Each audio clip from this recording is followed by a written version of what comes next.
சந்தைப்பேட்டையில் அமைந்துள்ள ஸ்ரீதேவி கருமாரியம்மன் கோவில் கும்பாபிஷேகம் விழாவில் சிறப்பு அழைப்பாளராக சட்டத்துறை அமைச்சர் ரகுபதி கலந்து கொண்டு வழிபாடு செய்தார். புதுக்கோட்டை நகரத்திற்குட்பட்ட சந்தைப்பேட்டையில் அமைந்துள்ள ஸ்ரீதேவி கருமாரியம்மன் கோவில் கும்பாபிஷேகம் இன்று மிக விமர்சையாக நடைபெற்றது. முன்னதாக யாகசாலையில் பூஜை செய்யப்பட்ட புனித நீரினை ஊர் முக்கியஸ்தர்கள் முன்னிலையில் ஊர்வலமாக எடுத்து சென்று கோவில் மேல் உள்ள கும்பத்தில் சிவாச்சாரியர்கள் மந்திரங்கள் முழங்க ஊற்றினர். அப்போது நகர பகுதியில் உள்ள ஏராளமான பொதுமக்கள் இந்த கும்பாபிஷேகத்தில் கலந்து கொண்டு சுவாமி தரிசனம் பெற்று சென்றனர். கலசத்தில் ஊற்றப்பட்ட புனித நீரை பொதுமக்கள் மீது தெளித்தனர். இந்த கும்பாபிஷேகம் மிக சிறப்பாக நடைபெற வேண்டி கடந்த 3 நாட்களுக்கு முன்பு பெண்கள் விரதம் இருந்து முளைப்பாறை எடுத்து ஊர்வலமாக சென்று கோவிலில் வைத்து தரிசனம் செய்தனர் என்பது குறிப்பிடத்தக்கது. கடலூர் புதுச்சேரி மாநில எல்லை அருகே கஸ்டம்ஸ் சாலையின் மாவட்ட ஆட்சியர் அலுவலகம் அமைந்துள்ளது. இந்நிலையில் ஆட்சியர் அலுவலகத்தில் நிறுத்தி வைக்கப்பட்டிருந்த அரசு வாகனமான கார் கண்ணாடியும் மாவட்ட ஆட்சியர் அறைக்கு வெளியே வைக்கப்பட்டிருந்த ஆட்சியர் அருண் தம்புராஜின் பெயர் பலகை மற்றும் கோட்டாட்சியர் அலுவலகத்தின் வெளியே வைக்கப்பட்டிருந்த பெயர் பலகை உள்ளிட்டவைகள் உடைத்து சேதப்படுத்தப்பட்டிருந்தது. இதனை பார்த்த அலுவலக ஊழியர்கள் ஆட்சியர் அலுவலக வாயிலில் பாதுகாப்பு பணியில் ஈடுபட்டிருந்த போலீசாருக்கு தகவல் அளித்தனர். தகவலின் பெயரில் அங்கு விரைந்து சென்று பார்வையிட்ட புதுநகர் போலீசார் கார் கண்ணாடி மற்றும் ஆட்சியரின் பெயர் பலகை உள்ளிட்டவைகளை அடித்து நொறுக்கிய மர்ம நபர்கள் யார் என்பது குறித்து போலீசார் விசாரணை நடத்தி வருகின்றனர். மேலும் தடயவியல் மற்றும் கைரேகை நிபுணர்களும் ஆட்சியர் அலுவலகத்தில் பார்வையிட்டு சென்ற நிலையில் இச்சம்பவம் கடலூரில் பெரும் பரபரப்பை ஏற்படுத்தி வருகிறது. தமிழ்நாடு அமைப்பு சாரா ஓட்டுநர்கள் நல வாரியம் சார்பாக கோரிக்கைகளை முன்வைத்து ஆலோசனைக் கூட்டம் செங்கல்பட்டு மாவட்டம் கொளப்பாக்கத்தில் நடைபெற்றது. கூட்டத்திற்கு பின்பு செய்தியாளர்களை சந்தித்த அமைப்பு சாரா ஓட்டுநர்கள் நல வாரிய தலைவர் பிச்சாண்டி, தமிழ்நாடு முழுவதும் அமைப்பு சாரா நலவாரிய சார்பாக 30,000க்கும் மேற்பட்ட உறுப்பினர்கள் இணைந்து செயல்பட்டு வரும் நிலையில் தங்களுக்கு அரசின் சார்பாக கிடைக்க வேண்டிய நல உதவிகள் எதுவும் கிடைக்கவில்லை என்று குற்றம் சாட்டினார். மேலும் நலவாரியத்தில் இணைந்துள்ள ஓட்டுநர்களின் குழந்தைகளுக்கு கல்வி உதவித்தொகையாக 4,000 ரூபாய் அரசு சார்பாக வழங்கப்பட்டு வருகிறது.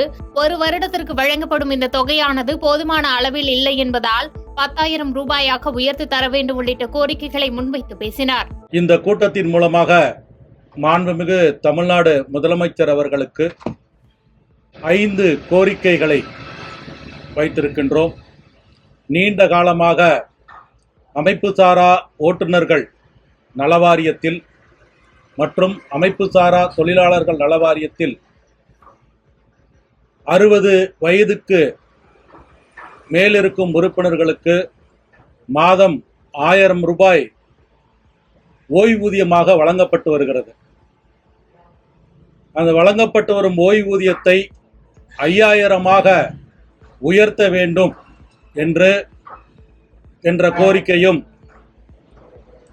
தற்போது கல்வி மேற்படிப்பு கல்லூரி படிப்பிற்காக உதவித்தொகையாக வழங்கப்பட்டு வரும் உதவித்தொகை 4,000 ஒரே சீராக ஒரு ஆண்டுக்கு 10,000 ரூபாய் வழங்கும்படியும்,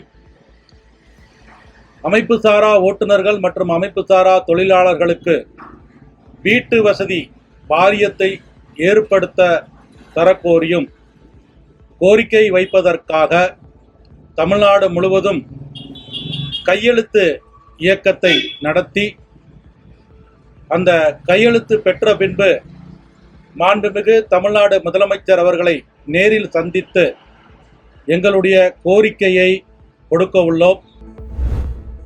மக்களவைத் தேர்தல் முடிந்து மீண்டும் தொழில் நகரமான திருப்பூருக்கு படையெடுக்கும் வடமாநில தொழிலாளர்கள். திருப்பூர் மாவட்டத்தில் பின்னலாடை நிறுவனங்களில் 3 லட்சத்திற்கும் அதிகமான வடமாநில தொழிலாளர்கள் பணிபுரிந்து வருகின்றனர். தேர்தலில் வாக்களிப்பதற்காக வடமாநிலத்திற்கு சென்ற தொழிலாளர்கள் கடந்த ஜூன் 4ஆம் தேதி தேர்தல் முடிவுகள் வெளியான நிலையில் வடமாநிலங்களில் தொழிலாளர்கள் திருப்பூர் திரும்பி வர தொடங்கியுள்ளனர். ஞாயிற்றுக்கிழமையான இன்று காலை பாட்னா, பீகார் உள்ளிட்ட மாநிலங்களிலிருந்து வந்த ரயில்களில் ஆயிரக்கணக்கான வடமாநில தொழிலாளர்கள் திருப்பூர் திரும்பினர். ஒரே நேரத்தில் வந்திறங்கிய வடமாநில தொழிலாளர்களால் ரயில் நிலையம் முழுவதும் ஸ்தம்பித்தது.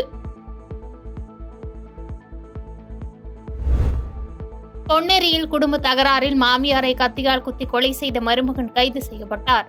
திருவள்ளூர் மாவட்டம் பொன்னேரி அடுத்த வெண்பாக்கம் பள்ளம் பகுதியைச் சேர்ந்தவர் விவேக். கூலி தொழிலாளியான விவேக் தனது அத்தையான லதா என்பவரது மகள் சௌமியாவை கடந்த 3 ஆண்டுகளுக்கு முன்பு திருமணம் செய்து கொண்டுள்ளார். இந்த நிலையில் கணவன் மனைவி இடையே அடிக்கடி தகராறு இருந்து வந்ததாக கூறப்படுகிறது. இதன் காரணமாக தமது கணவரை பிரிந்து ஊரை விட்டு சென்ற சௌமியா அண்மையில் வேறு ஒருவருடன் தகாத உறவில் இருந்ததாக கூறப்படுகிறது. இதனால் ஆத்திரமடைந்த விவேக் இதுகுறித்து தமது மாமியார் லதாவிடம் முறையிட்டுள்ளார். இதனால் இருவருக்கும் இடையே வாக்குவாதம் முற்றிய நிலையில் தான் மறைத்து வைத்திருந்த கத்தியை எடுத்து மாமியார் லதா கழுத்தில் விவேக் குத்தியுள்ளார். இதில் நிலை குலைந்து சரிந்து விழுந்த லதா மருத்துவமனைக்கு கொண்டு செல்லும் வழியிலேயே அவர் உயிர் பிரிந்தது. இதுகுறித்து தகவல் அறிந்த பொன்னேரி காவல்துறையினர் லதாவின் சடலத்தை கைப்பற்றி பிரேத பரிசோதனைக்காக பொன்னேரி அரசு மருத்துவமனை சவக்கிடங்கில் வைத்தனர். மேலும் விவேக்கை கைது செய்து வழக்கு பதிவு செய்து விசாரணை நடத்தி வருகின்றனர். மகள் தகாத உறவில் சென்றதை கண்டிக்காத தாயை அவரது மருமகன் குத்தி கொலை செய்த சம்பவம் அப்பகுதியில் பரபரப்பை ஏற்படுத்தியுள்ளது.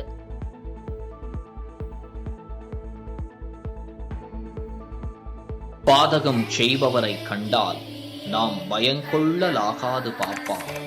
மோதி மிதித்து விடு பாப்பா, அவர் முகத்தில் உமிழ்ந்து விடு பாப்பா. அண்மை செய்திகளை உடனுக்குடன் தெரிந்து கொள்ள இணைந்திருங்கள் இயம்நாடு தொலைக்காட்சியுடன்.